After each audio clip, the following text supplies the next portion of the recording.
Le 3008 date de 2009 et va être entièrement renouvelé cette année. Cette première génération vit donc ses derniers mois de commercialisation, ce qui ne l'empêche pas d'avoir évolué récemment pour faire passer ses motorisations à l'Euro 6. Le 2 litres diesel garde les mêmes 150 chevaux, mais se veut donc plus propre et plus sobre. Fin de carrière oblige, la gamme se simplifie petit à petit, et il n'est par exemple plus possible d'associer ce 2 litres diesel à une boîte auto.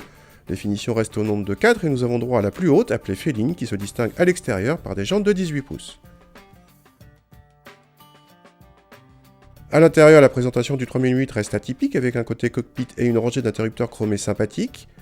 La qualité de présentation est toujours à la page, mais certains éléments sont datés, comme l'écran vieillot, petit et placé trop loin.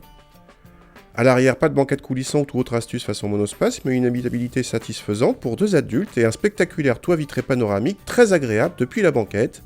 Le coffre s'ouvre toujours en 2 parties et souffre d'un seuil de chargement trop haut, sa contenance de 432 décimètres cubes est moyenne pour la catégorie. Le 2 litres diesel se révèle discret en insonorisation comme en vibration, le stop and start ne gêne pas du tout au quotidien. Ce moteur généreux en couple disponible très tôt se montre agréable sur la plupart des terrains, de la ville à l'autoroute. On regrette malgré tout un étagement de boîte un peu trop allongé. Côté châssis, notre 3008 avec roue de 18 pouces a montré un très bon compromis. Malgré une prise de roulis à la mise en appui, les mouvements de caisse sont ensuite maîtrisés et ce 3008 se monte presque dynamique tout en préservant remarquablement ses passagers. Malgré les années et son remplacement prochain, ce 3008 est toujours à la page et très agréable pour ce qui concerne la conduite.